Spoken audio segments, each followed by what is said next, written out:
Saibaba colony பகுதியில் Mettupalayam road பள்ளிவாசலில் ரம்ஜான் சிறப்பு தொழுகை காலை 7 மணி முதல் கோயம்புத்தூரில் நடைபெற்று கொண்டிருக்கிறது. இந்த தொழுகையில் நாங்கள் 30 நாட்கள் நோன்பிருந்து இன்று நாங்கள் கொண்டாடி கொண்டு இருக்கின்றோம். உலக மக்களுக்காகவும் நல்ல ஆட்சி, சமதர்ம ஆட்சி, நல்லிணக்க ஆட்சி அமைய வேண்டும் என்பதற்காகவும் நாங்கள் பிரார்த்தித்தோம். எங்களுடைய நோக்கம் நாட்டில் சகோதரத்துவம், நல்லிணக்கம் மலர வேண்டும் என்பதற்காகத்தான் இந்த நாடு பூராவும் எதிர்பார்த்து கொண்டிருக்கின்றார்கள். இந்த நல்ல நாளில் நாங்கள் எல்லாம் பிரார்த்தனை செய்தோம். அனைத்து மக்களுக்காகவும் நாங்கள் பிரார்த்தனை செய்தோம். இந்த சாய்பாபா காலனி பகுதியில் கிட்டத்தட்ட ஒரு 2000 பேர் இந்த பள்ளிவாசலில் கலந்து கொண்டாங்க. அதே மாதிரி கோயம்புத்தூர் முழுவதும் ஒரு 140 பள்ளிவாசலில், கோயம்புத்தூர் மாநகரத்தில் மட்டும் ஒரு 140 பள்ளிவாசலில் மிக சிறப்பாக தொழுகை சிறப்பாக நடைபெற்றது.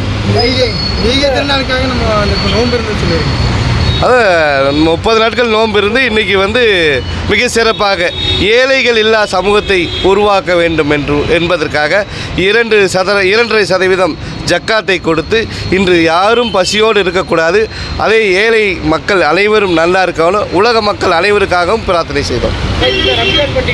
நல்ல உறுதிமொழி எடுக்கணும்னா என்ன எடுப்பீங்க? நல்ல உறுதிமொழினா நல்ல ஒழுக்கம், நல்லிணக்கம், தர்மம் செய்கிற எண்ணம், எல்லாம் யாருக்குள்ளே நம்ம ஒரு இடத்துல குரோதம் வரக்கூடாது, நல்ல ஆட்சி மலர வேண்டும், சமதர்ம ஆட்சி, எல்லாத்துக்கான 140 கோடி மக்களுக்கான ஆட்சியை நாங்கள் உருவாக்குறதுக்காக இந்த இடத்துல உறுதிமொழி.